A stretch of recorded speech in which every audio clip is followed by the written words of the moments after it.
Friends, నేనైతే ఈరోజు chicken వండుతున్నా. Sunday కదండి అలా నేనైతే చికెన్ వండుతున్నా. ఏం చేస్తారు ఫ్రెండ్స్? వంటలు అయినాయా?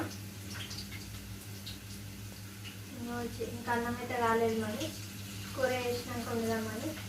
నాని బగారన్నం వండాలా, తెల్లన్నం ఇట్లా మామూలుగా వండాలా చెప్పు? బగారన్నం వండు. తెల్లనేమో వద్దంటుంది. ఏం కాదు వండు. నాకు ఇష్టం వండు మమ్మీ. మరి అక్కనేమో ఆమెకు